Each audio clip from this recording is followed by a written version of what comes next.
Saya akan coba men-sharingkan topik yang telah diundang oleh Kalista untuk strategi dan keterampilan negosiasi untuk kesuksesan bisnis.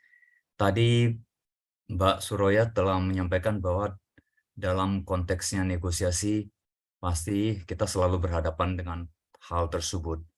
Ya benar, dalam setiap kehidupan kita, itu setiap kita pasti akan terlibat dalam fase negosiasi ini di setiap hari kehidupan kita. Contoh misalnya ketika kita bangun pagi, suka atau tidak suka, kita akan berada dalam fase negosiasi tersebut. Misalnya kita mau bangun, apakah kita mau bangun lebih awal atau lebih lambat? Kemudian kita mau sarapan nasi goreng kah, lontong kah, Indomie, atau apa saja. Itu kita masuk ke dalam fase negosiasi pada diri kita sendiri. Atau kita negosiasi dengan pihak lain. Misalnya kita yang punya saudara ketika bagi pelajar atau bagi orang yang mau berangkat kerja satu rumah, mau ngantar dia dulu atau ngantar saya dulu, itu sudah masuk dalam fase negosiasi, betul? Nah, jadi sebelum saya masuk ke dalam detail tersebut, di sini kan topiknya juga menuju kepada kesuksesan bisnis. Saya mau coba jelaskan sedikit dulu tentang kesuksesan. Apa sih kesuksesan tersebut?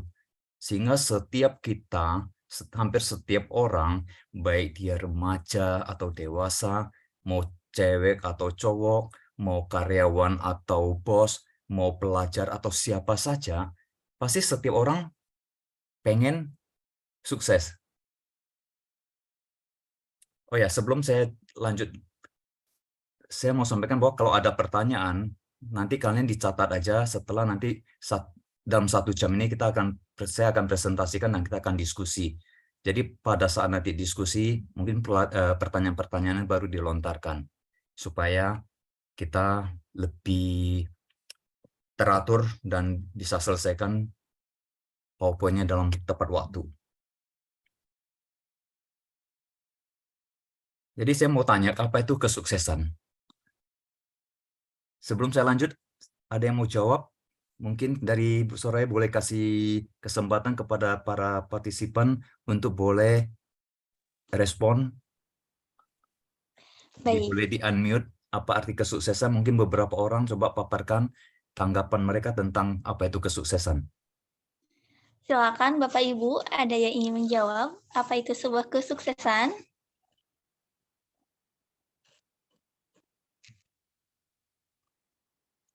Barangkali dari Pak Nurjam.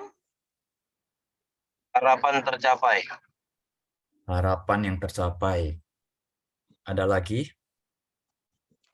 Silakan mungkin dari Ibu Sri.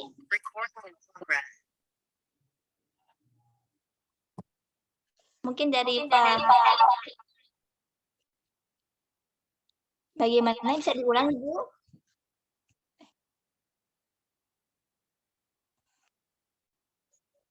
Baik, Bapak Ibu, apa masih ada yang ingin menjawab? Oke, mungkin pada masih malu baru mulai ya Bapak. Saya akan coba kasih satu ilustrasi tentang apa itu arti kesuksesan. Nah, saya akan bawakan dalam satu gambar. Katakanlah misalnya kita dari titik A mau menuju kepada B.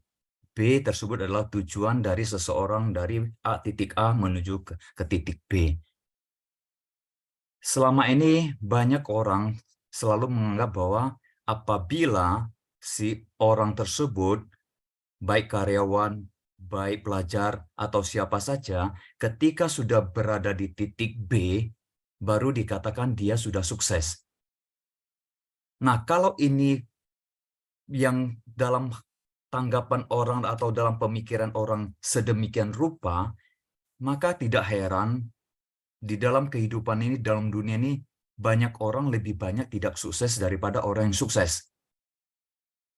Kenapa? Karena ketika dari A ke B, ketika orang tersebut berjalan, misalnya katakanlah kita mau sukses bisa berfasih bahasa Inggris dalam 1 tahun. Apakah kita harus tunggu setelah 1 tahun baru kita dikatakan sukses? Maka pada saat itu banyak orang akan gagal dalam mencapai kesuksesan itu. Kenapa? Karena di setiap perjalanan tersebut, di setiap puzzle, ketika dia meletakkan satu puzzle, dia berangkat dari titik A, apakah dia sudah tiba di B? Ketika satu puzzle diletakkan, kan pasti belum sampai di B. Nah, ketika pada saat dia hanya satu puzzle, dia belum berada di titik B, maka secara tidak sadar, dia akan sampaikan kepada dirinya bahwa dia belum sukses. Alasannya kenapa? Karena beliau belum sampai ke titik B tersebut, kepada tujuan dia tersebut. Maka kemudian dia akan berusaha lagi meletakkan puzzle kedua. Pada saat dia meletakkan puzzle kedua, apakah dia sudah tiba di B? Kan belum. Nah, ketika dia belum tiba di B, kemudian secara tidak sadar, tidak langsung dia akan sampaikan kepada dirinya bahwa dia belum sukses. Alasannya karena dia belum tiba di titik B. Sehingga kalau ini terus-menerus dia sampaikan kepada dirinya, saya belum sukses, maka sangat besar kemungkinan sebelum beliau tiba di B, maka beliau sudah akan mundur, sudah akan putus asa, akhirnya akan meninggalkan tujuan dan target tersebut. Maka tidak heran dalam kehidupan kita, banyak orang yang mau berusaha untuk bisnis, mau berusaha untuk mencapai sesuatu target, akhirnya tidak berhasil mencapai tahap tersebut. Kenapa? Karena di sepanjang ini, dia sudah menyatakan hal-hal negatif kepada dirinya, bahwa tidak sukses, belum sukses, akhirnya dia tidak bisa sampai di titik A. Nah, dari pemaparan ini, maka mungkin bisa sedikit gambaran kepada kita bahwa kesuksesan itu bukan pada saat kita sudah tiba di target atau di tujuan kita tersebut. Memang at the end, akhirnya kita akan declare atau akan menyatakan diri sukses adalah ketika kita berdiri di sini. Tapi yang paling penting untuk mencapai ini sebenarnya di mana? Bukan di tujuannya, tapi melalui proses ini. Maka dengan demikian, saya mau sampaikan bahwa kesuksesan itu bukan hanya kalau orang telah mencapai harapan atau orang mencapai tujuan. Tidak salah, tapi kurang tepat. Jadi dengan konteks ilustrasi ini, maka kita bisa katakan bahwa sebenarnya kesuksesan itu adalah suatu proses atau suatu perjalanan. Ketika dia meletakkan satu keping ini, dia sudah sukses. Sudah. Walaupun dia belum mencapai tujuan B, tapi dia sudah sukses. Dia sudah melangkah satu langkah dari titik A. Artinya ketika dia, misalnya contoh seseorang yang pihak mau melaksanakan bisnis UMKM atau bisnis apa saja, ketika dia sudah mempunyai satu pemikiran untuk membentuk usaha, ketika dia sudah memulai membentuk suatu produk, itu dia sudah sukses. Walaupun tanda kutip dia belum mencapai tujuan akhirnya ini. Karena inilah bagian proses sukses ini yang akhirnya yang akan konsisten, akan membawa dia mencapai titik B tersebut. Jadi, suatu kesuksesan itu lebih cenderung adalah suatu proses atau perjalanan untuk mencapai ke tujuan. Maka sangat terkenal satu quote yang dimana kita tahu bahwa success is a journey, not a destination. Jadi kesuksesan itu adalah suatu perjalanan. Jadi bukan suatu tujuan akhir. Nah, karena kesuksesan itu adalah suatu perjalanan dan adanya suatu perjalanan, maka di sepanjang perjalanan tersebut, kita pasti akan menghadapi satu fase yang disebut dengan negosiasi. Jadi negosiasi tersebut adalah suatu proses untuk mencapai suatu kesepakatan melalui diskusi atau komunikasi. Jadi ketika kita mau menuju kepada kesuksesan, di dalam perjalanan tersebut, kita akan menghadapi fase negosiasi tersebut. Nah, fase negosiasi tersebut itu adalah suatu proses di mana antara A dan B terjadi suatu dialog, diskusi, atau komunikasi, sampai terjadi suatu kesepakatan antara kedua pihak. Masing-masing bisa menerima kondisi kesepakatan tersebut. Nah, dalam teknik negosiasi tersebut, apa sih yang faktor-faktor yang menimbulkan terjadinya suatu negosiasi? Karena pasti ada yang faktor yang membuat timbul atau munculnya negosiasi tersebut. Kira-kira faktor apa saja yang akan menimbulkan negosiasi tersebut? Saya akan coba paparkan beberapa poin bahwa faktor-faktor ini yang akan memunculkan atau menimbulkan suatu fase, suatu tahapan negosiasi. Apa saja? Yang pertama itu adalah kamu, you, kita. Jadi orang tersebut. Nah, ketika pihak A, pihak B itu akan timbul suatu negosiasi, tentunya adalah ada faktor kita. Siapa kita? Kita orang yang tanda kutip punya integritas, kita orang yang jujur. Kalau katakan kita orang yang tidak serius, tidak berkomitmen, dan tanda kutip tidak punya track record yang baik, pasti tidak akan mungkin bisa terjadi negosiasi. Orang tidak akan bernegosiasi dengan kita. Karena tanda kutip track record kita itu sudah tidak baik. Jadi tentunya kita ada sesuatu poin sehingga orang mau bernegosiasi dengan kita. Jadi itu faktor, ini saya secara acak nulis, bukan berarti kamu ini adalah faktor yang paling utama. Jadi faktor kedua itu adalah perusahaan tempat kita berada. Kalau katakan kita punya integritas, tapi perusahaan kita perusahaan abal-abal, ini juga tidak akan muncul suatu fase negosiasi. Orang tidak akan menegosiasi dengan kita, dengan perusahaan kita yang tanda kutip yang tidak jelas. Faktor yang ketiga itu adalah produk. Katakan kita punya integritas, kita itu baik, perusahaan kita juga baik, tapi produk kita itu adalah produk yang nggak jelas. Produk yang tanda kutip juga secara baik kualitas, baik kejelasan, itu tidak jelas. Maka tidak akan mungkin timbul fase negosiasi. Nah, di sini yang terakhir yang saya paparkan faktor adalah waktu. Kita baik, perusahaan baik, produk baik, tapi nggak ada waktu. Juga tidak akan muncul suatu fase negosiasi. Nah, faktor-faktor inilah yang akan tanda kutip memunculkan atau mengakibatkan suatu negosiasi terjadi. Nah, setelah masuk dalam fase negosiasi, hal-hal apa saja sih yang harus diperhatikan? Jadi hal-hal apa saja yang harus diperhatikan ketika dalam fase negosiasi? Tadi kan kita sudah bahas bahwa ada kita, ada perusahaan, ada produk, ada waktu. Kemudian setelah itu baru muncul negosiasi. Nah, setelah dalam masa negosiasi tersebut, dalam fase negosiasi tersebut, apa saja sih yang perlu diperhatikan sehingga negosiasi tersebut bisa berjalan dengan baik, berhasil dengan sukses? Hal-hal apa saja yang harus kita perhatikan? Yang pertama, di sini saya menekankan adalah persiapan. Ketika sudah masuk dalam tahap negosiasi, kita harus tahu negosiasi tersebut berkaitan dengan apa. Katakan misalnya, kebetulan saya lebih banyak berinteraksi di dalam sales operasional. Jadi lebih banyak negosiasi yang terjadi itu adalah dalam fase negosiasi jual beli. Nah, persiapan apa yang harus saya siapkan masuk dalam tahap negosiasi tersebut? Saya harus tahu customer tersebut ingin negosiasi dengan saya tentang apa. Katakan misalnya suatu produk.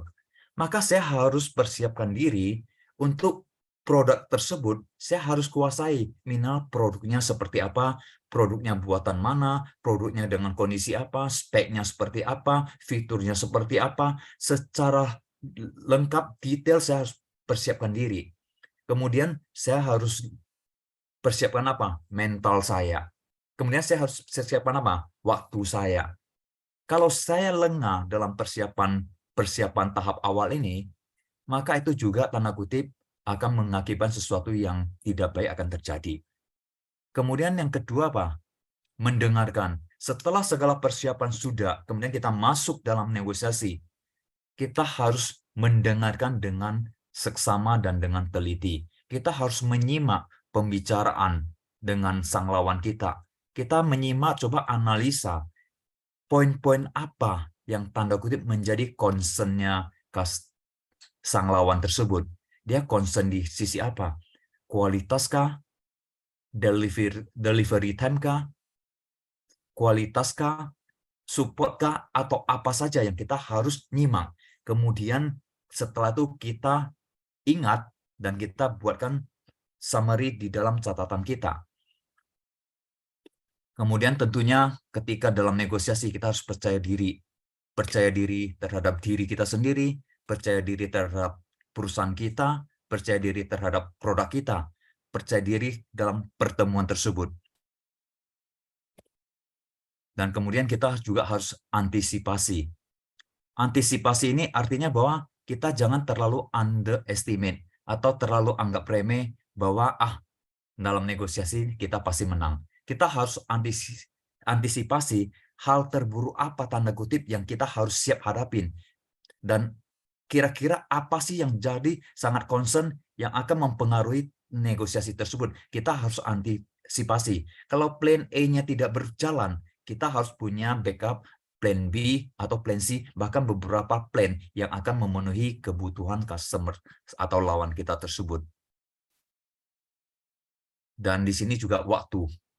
Kita harus tahu kira-kira waktunya kapan kita harus tanda kutip offering atau kita harus kunci, kapan waktunya kita harus agak tahan, agak tanda kutip menggantung. Nah, ini harus kita perhatikan hal-hal ini, 5 hal ini tersebut. Nah, kalau kelima hal tersebut ini kita kurang persiapan, kita kurang mendengarkan, kita kurang percaya diri, kita juga tidak ada antisipasi, dan kita juga kurang memperhatikan soal waktu, maka ini efeknya apa? Ini efeknya akan mengakibatkan suatu negosiasi yang sangat buruk, sangat jelek. Bagi kita hasilnya akan tidak baik, sehingga tidak akan terjadi kesuksesan. Jadi 5 hal ini harus diperhatikan dalam teknik negosiasi. Nah, setelah kita tanda kutip sudah tahu apa saja hal-hal yang harus diperhatikan, apa saja yang tanda kutip yang membuat negosiasi tersebut terjadi, maka kita sekarang pikirkan adalah tentang strategi apa kita harus pakai dalam menghadapi fase negosiasi tersebut. Nah, di sini saya gunakan dengan istilah bahwa strategi negosiasi ini dengan kekuatan atau power di dalam teknik negosiasi tersebut. Apa sih kekuatan yang bisa membuat kita menang terhadap negosiasi tersebut? Yang satu itu istilahnya the power of time, kekuatan dari waktu. Yang kedua, the power of competition. Jadi kekuatan dari kompetisi. Ketiga, the power of commitment, kekuatan berkomitmen. Dan keempat, the power of knowledge. Jadi kekuatan dari pengetahuan itu sendiri. Baik, saya akan bahas satu persatu. Apa itu the power of time? Kenapa itu bisa dikatakan suatu kekuatan di dalam hal negosiasi? Apa itu sih the power of time? Nah, the power of time itu begini, ketika kita masuk dalam fase negosiasi, kekuatan waktu ini sangat penting. Artinya, semakin banyak waktu yang kita sisihkan untuk segala persiapan tersebut, maka kita akan mendapatkan profit atau keuntungan yang lebih baik.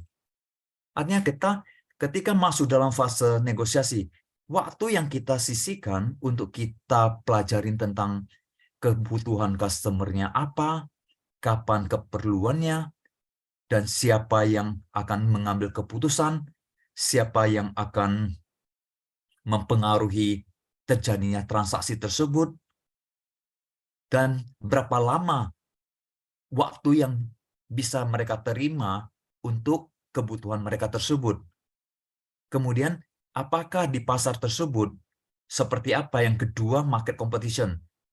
Kita harus tahu mempelajari kompetisi di pasar itu seperti apa. Produk kita saat ini bersaing dengan produk apa di dalam kebutuhan customer ini.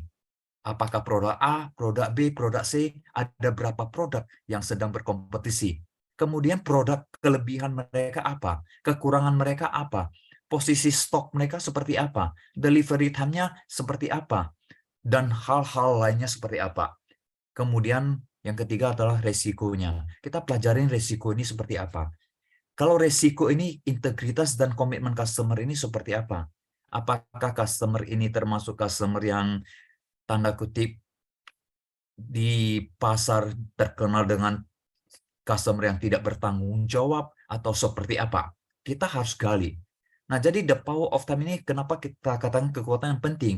Karena ketika dalam negosiasi, itu kita jangan pernah, sekali-sekali jangan pernah terburu-buru dalam teknik negosiasi, dalam negosiasi dengan sang lawan kita. Karena semakin kita terburu-buru, ujung-ujungnya apa? Kalau kita tidak mempelajari hal ini, kita datang terburu-buru. Karena pada umumnya kalau saya bicara dalam bidang sales, penjualan, pemasaran, itu sales atau tenaga pemasaran, mereka selalu pengen cepatnya terjadi transaksi. Sedangkan di customer, itu mereka pengen cepatnya selesaikan pekerjaan mereka dengan membeli produk yang akan mereka perlukan. Nah, jadi sekarang adalah waktu ini siapa yang lebih pintar bermain di sisi waktu ini. Persiapan kita lebih baik atau persiapan dia lebih baik. Dia mengenal kita lebih baik atau kita mengenal dia lebih baik. Kalau kita terburu-buru dalam hal ini, kita tanpa persiapan, tidak siapkan waktu kita, dan sangat buru-buru, maka hanya satu aja, kita tidak tahu sesuatu, tidak tahu apa-apa, dan ujung-ujungnya kita akan menderita dengan hanya bermain di harga. Harga lu berapa? Lu bisa nggak kasih harga sini?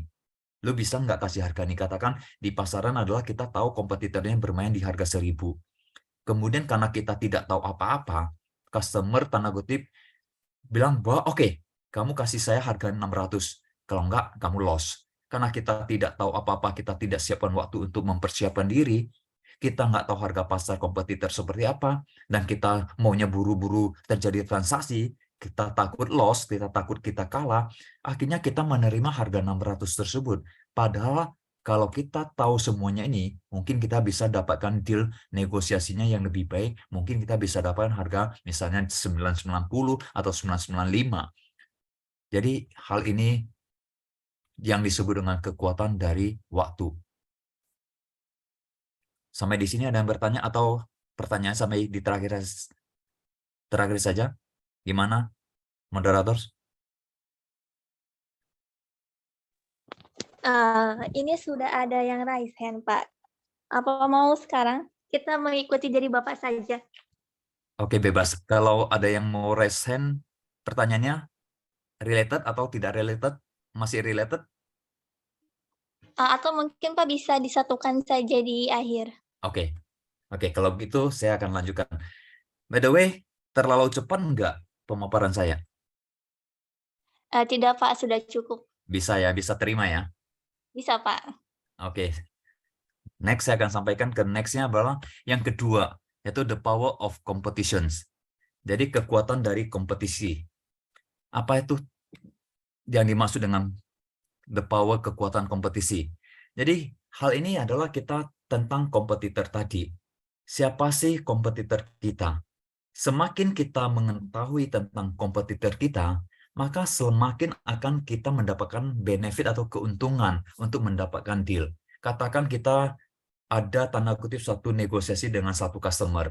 Kemudian kita tahu, selain kita masih ada 3 brand lagi atau 3 perusahaan lagi yang akan tanda kutip masuk dalam fase negosiasi tersebut.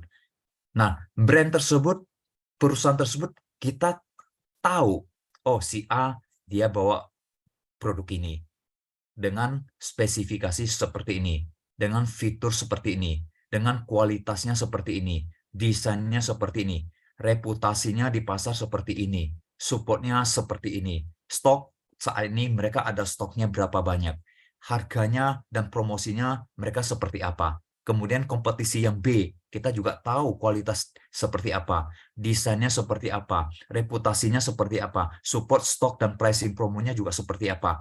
Nah, jadi kompetitor A, B, C, semua 6 hal ini kita sudah mengetahui karena kita sudah spending time tadi. Kita sudah kumpulkan semua hal ini. Kemudian kita lakukan komparasinya.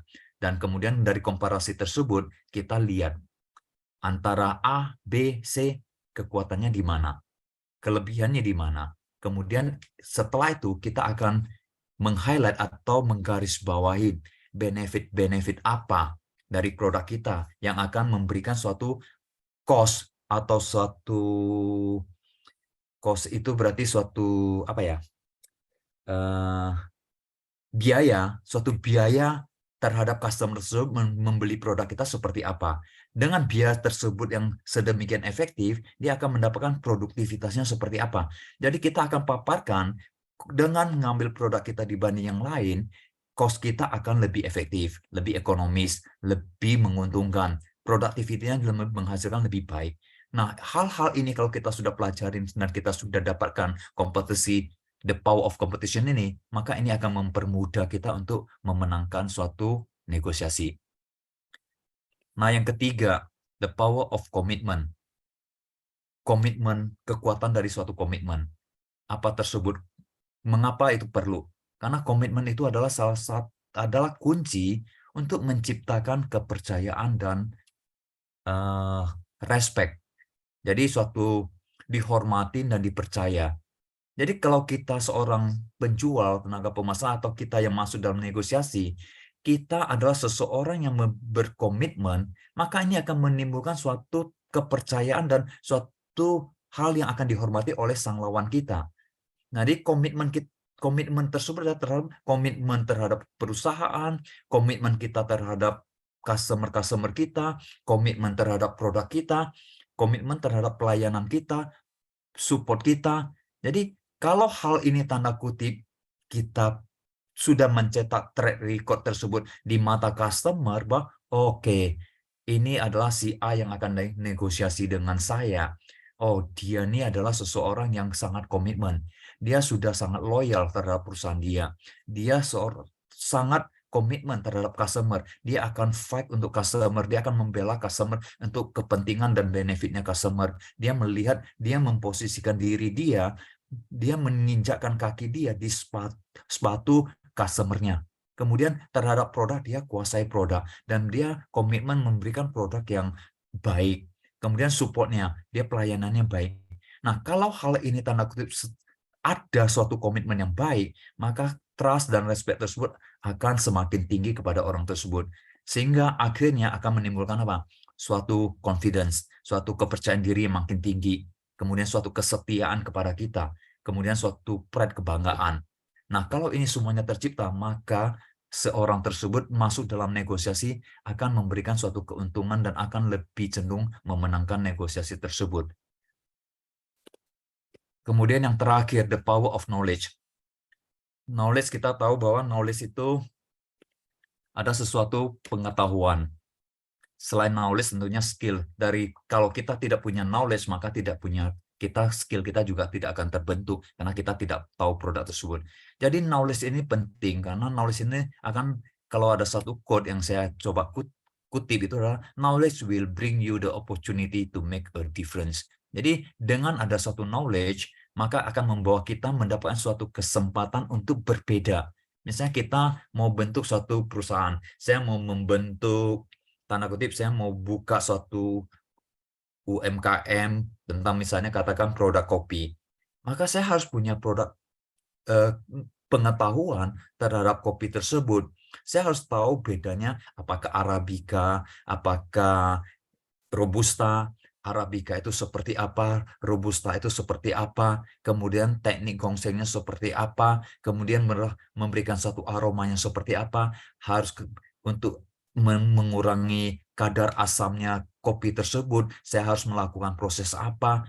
Nah, kemudian saya akan memberikan satu knowledge tentang perusahaan-perusahaan apa yang kaitannya dengan kopi tersebut, kemudian customer yang seperti apa, saya punya pengetahuan tentang customer. Oh, customer yang ini, dia senangnya kopinya seperti ini.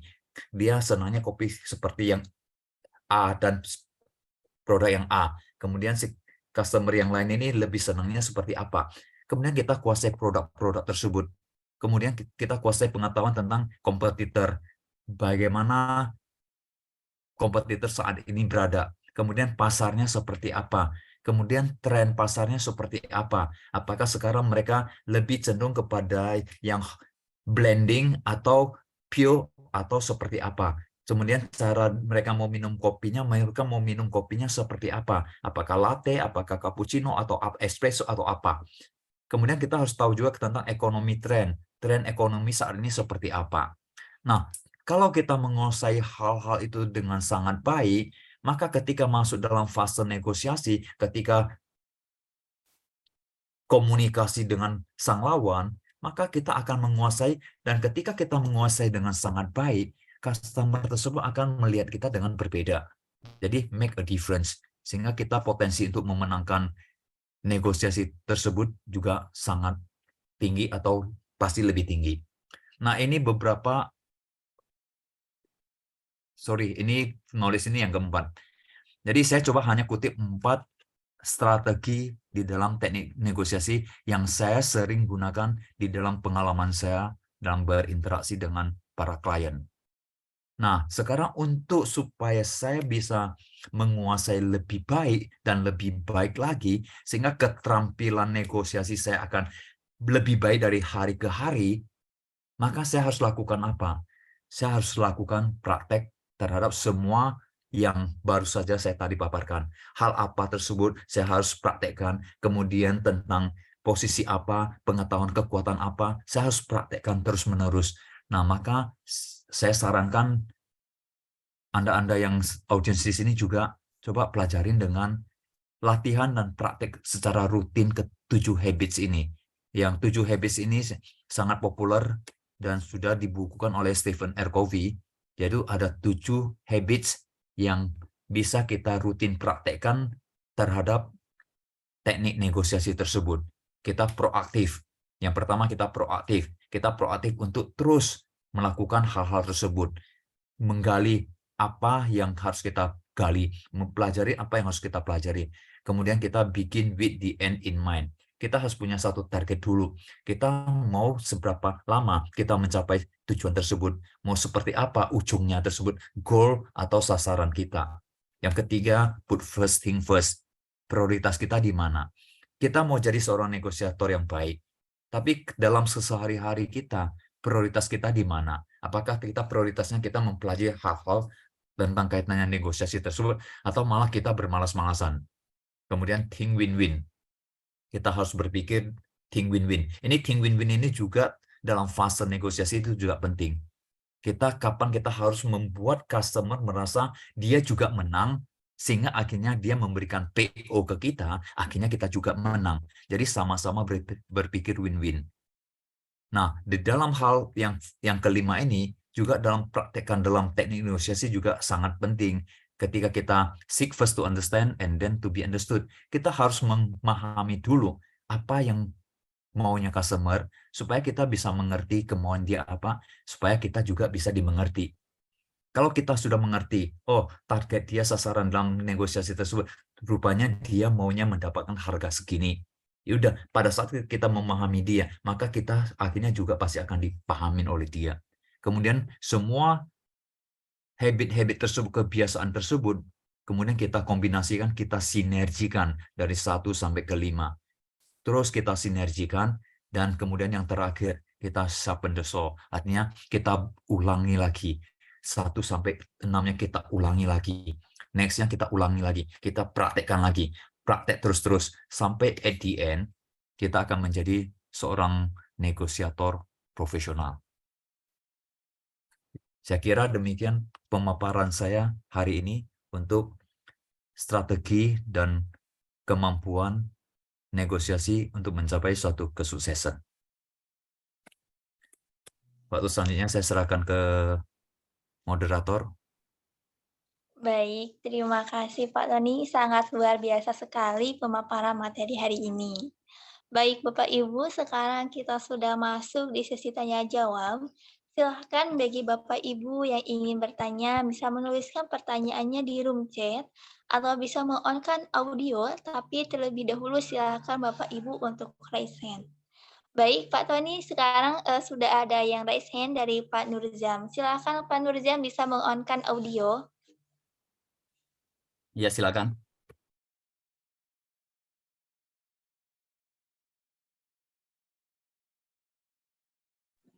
Oke, Mohon izin Pak Nurzam, masih di mute ya? tidak, sudah bisa. Baik. Pak Tony, Ya, terima kasih Pak. Paparan cukup menarik sekali Pak. Mungkin Ya. ada beberapa saran saya Pak. ya, Hal-hal yang harus diperhatikan. Tadi kan ada 5 poin ya. ya. Yang di slide keberapa itu ya, Mas, di depan. Mhm. Nah, tambahkan kita harus tahu posisi kita Pak. Satu. Ya, ya. Nah, kita harus tahu posisi kita. Nah, posisi kita ini di mana? Apakah kita sebagai penyerang atau kita sebagai penjaga gawang? Kan kita istilahnya gitu kan, Pak. Jadi Ya, saat ya. kita negosiasi, kalau kita sebagai penyerang, berarti kan kita punya kekuatan nih, punya power kan gitu kan. Nah, kita bisa ada win loss atau nanti kita bikin win-win solution yang masih menguntungkan kita kan seperti itu. Itu satu itu, Pak. Ya.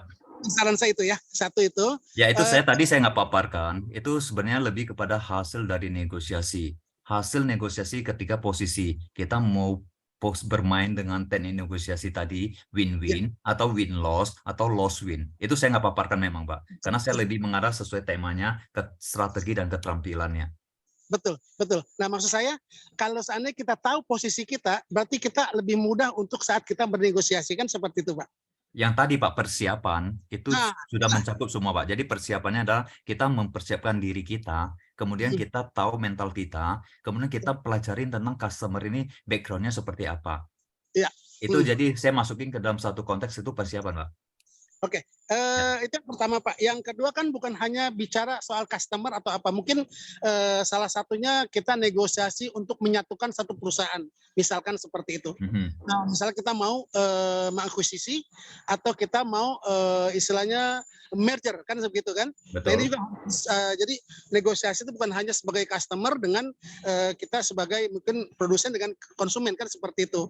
Jadi lebih kepada luas ya, dalam arti kita bisa mampu bernegosiasi dengan customer, kita bisa bernegosiasi dengan antar sesama pengusaha kan seperti itu. Itu yang harus kita perhatikan. Itu yang tadi saya bilang, kita mau apa nih? Jadi kita tahu dulu posisi kita, apakah posisi kita di atas atau posisi kita di tengah atau posisi kita di bawah.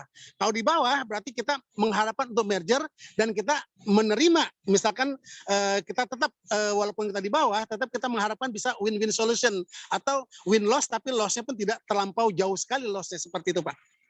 Bagus sekali Pak, mantap Pak. Good. Terima kasih banyak Pak. Ya, sama-sama Pak.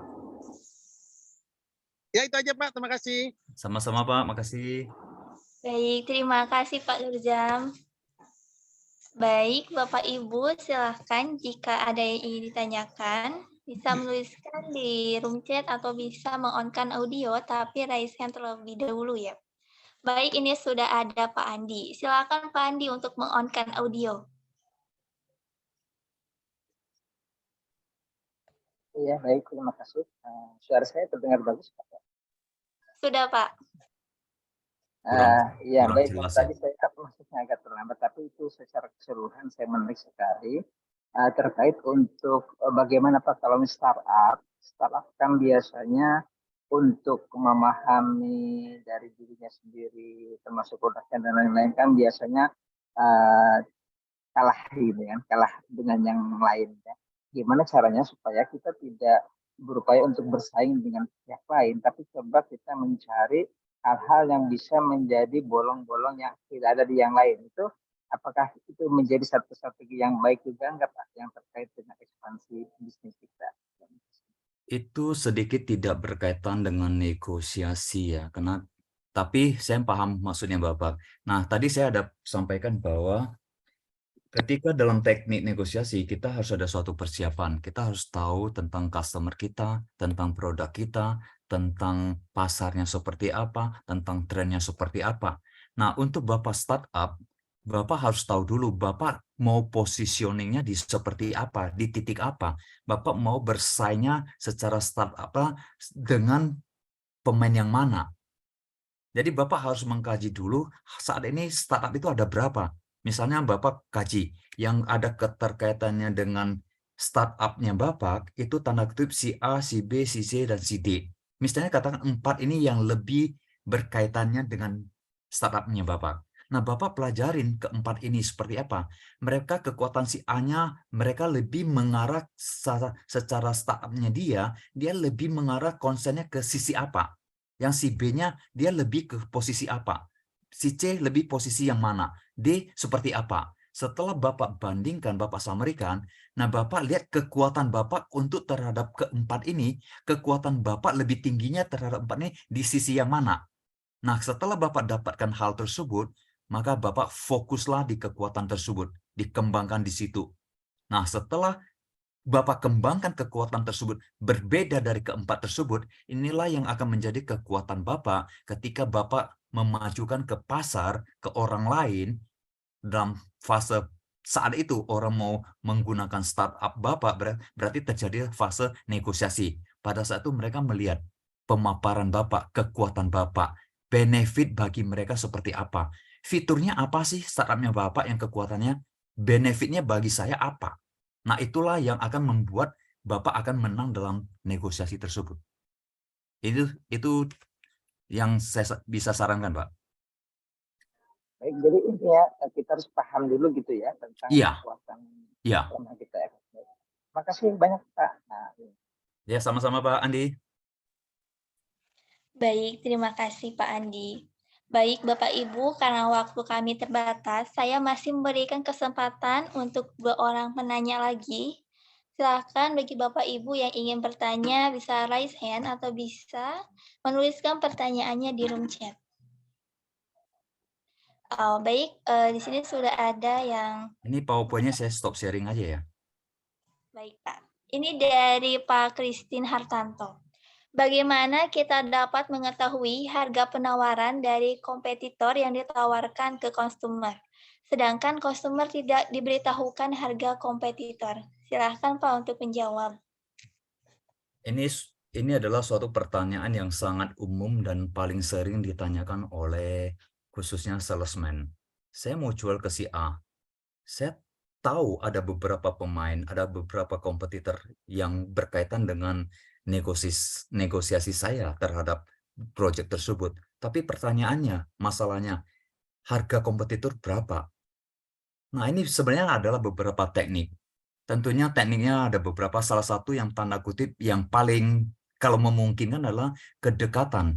Kalau kita lebih dekat dengan customer dan customer trust kita dan respect kita bahwa segala tanda kutip yang kita peroleh dari dia, kita akan keep untuk diri kita, tidak akan menyebar kemana-mana, maka tentunya beliau juga akan tanda kutip memberikan clue ke kita. Tapi itu tidak mudah. Dan yang lebih mudah sebenarnya adalah ketika kita tahu kompetitor kita si A, si B, dan si C, si D. Kan tidak salah kita berperan sebagai buyer. Kita datang ke kompetitor A, B, C, dan D tersebut. Kita berperan sebagai seorang buyer. Kita tanya, minta penawaran untuk sampaikan kita ada project yang di tempat yang lain. Mungkin nggak mereka memberikan penawaran? Pasti mungkin kan? Nah, dengan demikian maka kita bisa tahu secara tidak sangat akurat, tapi minimal kita tahu gambaran. Oh, si A bermainnya di sisi ini, si B bermain di sisi ini, si C bermainnya di sisi ini. Selain itu kita juga bisa call friend kan, artinya teman networking kita. Di proyek yang lain, teman kita yang kita dekat, yang berusaha ada di bidang yang sama tapi bukan kompetitor kita. Mungkin mereka juga bertemu dengan kompetitor A, B, C, D yang seperti yang kita harapin. Dari pengalaman mereka selama ini seperti apa? Gambarannya seperti apa? Jadi banyak jalan ke Roma. Itu jawaban dari saya. Baik, Semoga sesuai dengan harapannya Bu Christine tadi ya. baik. Bagaimana Pak Christine Hartanto? Apa sudah cukup? Saya Bu Christine, Mbak. Ya, cukup. Baik, mohon maaf Ibu. Menjawab ya Bu Christine? Ya, menjawab Pak. Terima kasih. Oke, ya sama-sama. Baik, ini sudah ada pertanyaan. Bagaimana kiat-kiat membuat customer merasa menang? Lalu bagaimana negosiasi dengan customer yang sudah loyal dengan produk kompetitor? Silakan Pak, ini pertanyaan terakhir. Yang pertama membuat customer merasa senang ya merasa menang tentunya ya sesuai harapan dia. Kalau tanda kutip customer berharap mendapatkan sesuatu angka, harga, katakan misalnya lebih cenderungnya ke harga. Let's say misalnya kita kasih penawaran harganya 1.000. Customer mintanya mungkin di tanda kutip di 800. Padahal kita bisanya dikatakan misalnya di 950. Nah, kalau customer akhirnya beli di harga 950, berarti kesannya tanda kutip mungkin dia tanda kutip merasa dia kalah. Karena angka kita yang menang. Nah, untuk kiat membuat customer merasa menang, ya bisa kita misalnya tambahkan satu opsi. Misalnya, Pak, harga 950 itu memang sudah sangat bottom, sudah sangat baik bagi Bapak. Tapi, oke Pak, karena kedekatan kita, saya juga mau siap mendukung perusahaan Bapak dan Bapak. Yaudah, dengan harga 950, saya kasih tambahkan satu fitur lagi. Misalnya warranty-nya katakan 1.000 jam, saya tambahkan jadi 1.200 jam. Atau misalnya garansinya 1 tahun, saya tambahkan misalnya jadi 1,5 tahun. Hal-hal seperti itu ada sesuatu add-on yang tanda kutip, ya misalnya kalau kita beli handphonenya harganya nggak bisa dikurangin lagi, harganya sudah segini. Tapi Pak, karena kita sudah merupakan, Bapak sudah customer loyal saya, dan kita hubungannya sudah baik. Ya udah Pak, harga ini saya nggak bisa kurang, tapi saya tambahkan satu sarung untuk handphone tersebut. Sehingga customer akan merasa oke, memang ya kita memang sudah the best harganya dan nggak bisa sesuai dengan harapan dia. Tapi dia senang karena dia dapat satu tambahan, ada satu ekstra bonus bagi dia. Itu salah satu kiat yang bisa membuat customer senang dan menang. Kira-kira menjawab pertanyaan Ibu? Pertanyaannya? Pertanyaan dari siapa ini? Ya Pak, dari namanya Samsung. Mungkin dari Bapak yang punya bisa meng-on-kan audio.